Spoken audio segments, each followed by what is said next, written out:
Hey guys, so today we're going to be talking about the brand new VISEART Dark Edit Eyeshadow Palette. Here is the box. It is absolutely beautiful. And so today we're going to be talking about the details of it. I'll be doing some swatches for you, some close-ups of the actual palette, and I'll be sharing some of my thoughts. And then we'll end with a demo of this eye look, which I am loving. It's very, very Halloween. It's very purple and green, and I'm living for it. So if you're interested in learning more about this Dark Edit palette, then just keep on watching. So I just want to start by saying that Beautylish was kind enough to send me this palette to review and talk about for you guys.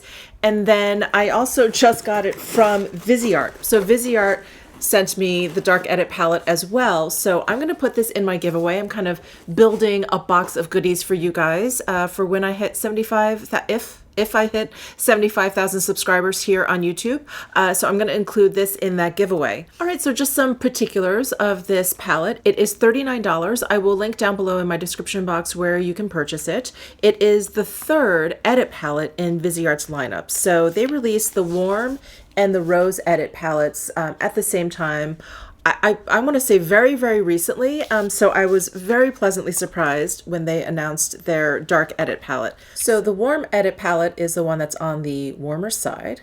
And the Rosé palette is the more neutral leaning cool palette. And this Dark Edit palette is bolder, brighter, and much darker. As the name would suggest, it's a much darker palette. I can't hold all three of them up at the same time. I wish I could, but let me just hold it up next to the Rosé Edit palette, and then here it is next to the Warm Edit palette. So these edit palettes have 12 shadows in there, and they consist of 12 of the smaller pans. These smaller pans you can find in the other edit palettes, obviously, but you'll also be able to find them in the Petite Pro palettes. So these Petite Pro palettes are the ones that are basically the same as the edit. They just have 8 instead of 12 shadows. And this is the Petite Pro 1 palette. So this packaging, if you're unfamiliar with it, is one that kind of flips open. There's a ribbon tab closure. It's magnetized. And when you pull that open, it basically just whoop, like flops down. There's a mirror on the inside, and you can very easily just fold this back if you want. And it's easily grippable in your hand like this. It's also very easy to hold like this if you want to go ahead and use the mirror. And then all of the eyeshadow pans are actually magnetized in here, and there's little divots in the frame allowing you to just very easily pop them out, which I think is great. So this Dark Edit palette consists of 8 matte shadows and then 4 shimmer shadows. So I've heard that some of these shades are repeated shades from the Grand Pro 2 palette and the Dark Mattes palette. I've actually just sent a message to VISEART asking them if they could kind of confirm which shadows kind of come from where. And when they reply to me, I will leave that down below in the description box, or I'll leave it as a pinned comment, depending on where I can fit all the information. But definitely look down there if you're interested to see where these shadows came from. Anastasia, the owner of VISEART, one of the owners of VISEART, she did say that there are some repeat shades in here and that she would get back to me with a list, but she did mention to me that even if some of the shades were repeats, like I think this is a repeat from the Dark Matte palette, that she added more pigment to these shades because these pans were smaller. So she's added more pigment to some of these. So here's a nice close-up of the palette. And I also wanted to give you some swatches. So I swatched basically from left to right, top to bottom. All right, so from left to right, we have Toffee, Sienna, Sepia, Persimmon, Olive, Beaujolais, Lavender, Forêt, Absinthe, Calypso, Burnished Copper, and Bouillon. What I will also do is flash a picture of the back of the box here, where it has a list of the names and the ingredients there if you are interested in taking a look. I just want to say that when I saw pictures of this Dark Edit palette start to come out on Instagram, I was so drawn to it. And this is just these, none of these colors are ones that I would use normally. I mean, maybe the gold, I would like to use the navy, maybe this brown, but in terms of an entire color story and an entire palette, I was actually surprised myself how much I was drawn to it. I just think the color combination, the color story, all the different shades in here, they all work together. I mean, I just think it is a work of genius. It's so, so beautiful, and the timing could not be any better. If this doesn't scream fall and Halloween and Thanksgiving, like all wrapped up into one, I don't know what does, because this is just perfect to me. I think this is also just a perfect extension of the warm and the rosé edit palettes. This palette is so different from the two other palettes that I don't feel like there's a lot of overlap. I feel like if you have the warm palette, this is a wonderful extension. Look at how beautiful those would work together. And if you have the rosé palette, same idea. You know, I just think it's a really, really fun extension of it, especially the purples in there. I think paired up, they work well together. I think all three of them work really, really well together. You guys know how much I love this packaging. I think it's really sturdy. It's very, very travel friendly. I really like the size of these pans. Small, but I think very manageable. I'm someone that never ever really hits pan on eyeshadow, so I appreciate getting more shades, but less product of each. What I will say about these shadows is because there's a little extra pigment in there, because these shades are so deep and so dark, I think that they took a little bit more work for me to kind of blend out and make look kind of seamless. I find these shadows to be just a little bit less beginner friendly than the other palettes that I've used from VISEART that have more neutral shades. I find shadows with a lot of pigment in them to be, you know, really exciting to work with. You really get wonderful, wonderful color payoff. But I do find them a little bit more difficult to blend out and a little bit, like I said, a little bit less beginner friendly.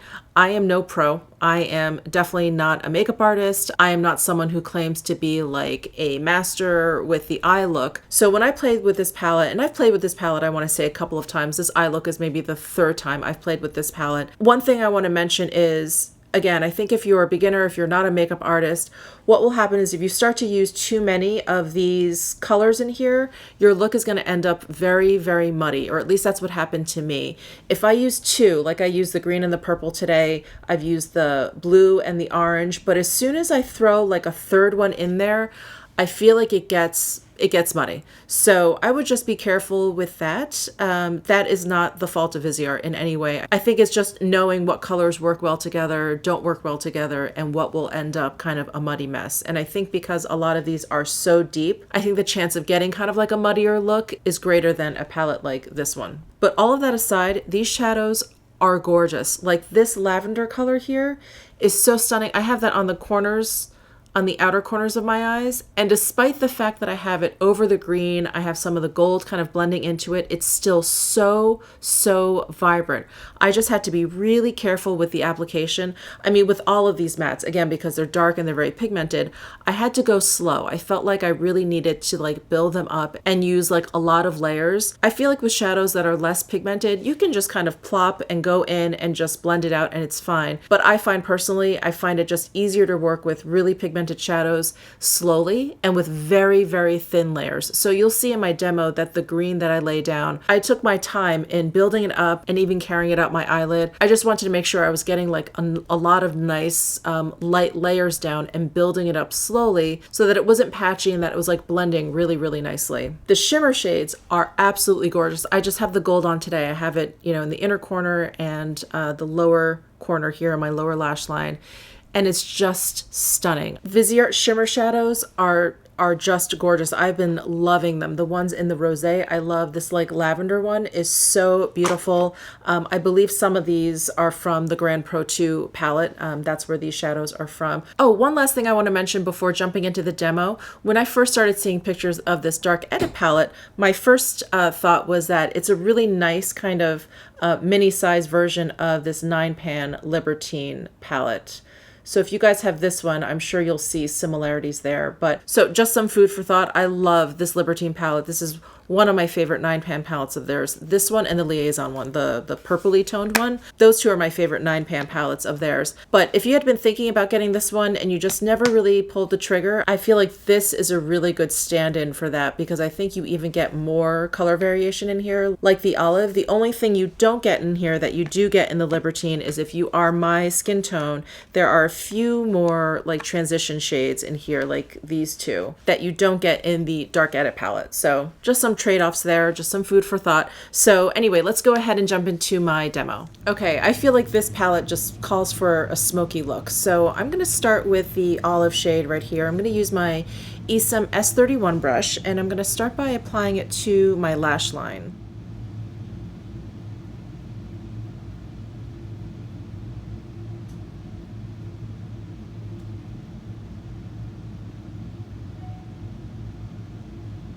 And I'm making the line here fairly thick since I want to do like a smoky look, just sort of building out from the lashes.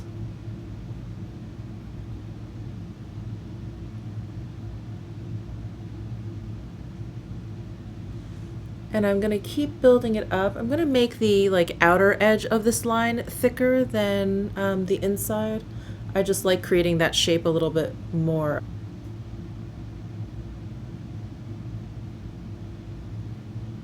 And for me personally, I really like building up slowly like this because I don't normally wear dramatic eye looks like this. And sometimes if I just kind of go in hard and like plop it all down, it's just very jarring and I immediately don't like the look. So I feel like if I do it slowly, like I'm warming myself up to it, and it also allows me, I mean, it takes a little while, but it also allows me a lot of control over how much shadow I want to put down. Because, you know, having Asian eyes, it's very different than having like a lid where a lot of the shadow gets hidden, when the eye is open. It's like when my eyes open, not that much is hidden. Like I like being kind of careful about how much I'm putting down. So for me personally, I really like working this way, especially when I want to do a dramatic eye look. I just take it slow, and I just get more and more comfortable with how far I'm going. And I feel like that way I'm just more comfortable, and I just like whatever eye look I end up doing. I just like it more. Okay, I'm going to start adding some to my lower lash line.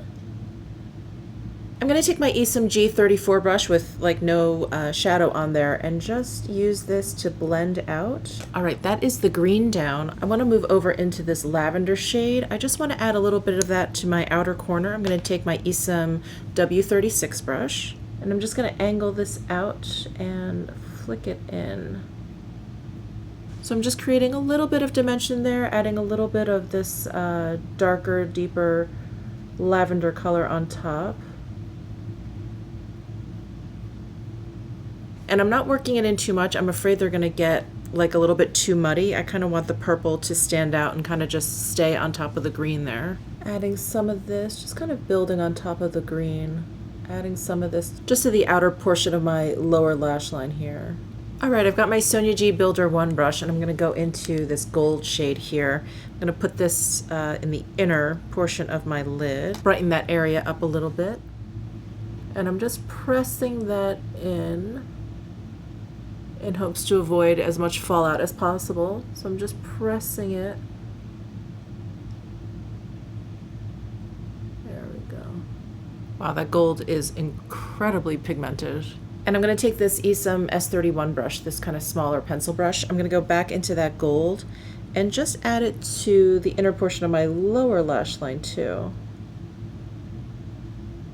All right, that is it for the eyeshadow. I'm gonna go ahead and put on the rest of my makeup, and I will be right back. All right, I finished up my makeup look. All the details will be down below in my description box. I really like the way this eye makeup turned out today. I've been playing around with this palette a little bit, and this is my favorite look so far. So thank you so much for spending some time with me, hanging out with me today, taking a look at this VISEART Dark Edit Palette. It is absolutely gorgeous. So leave any comments you have down below in the comment section. Give this video a thumbs up if you enjoyed it. Subscribe down below if you haven't already, and I'll see you in my next video.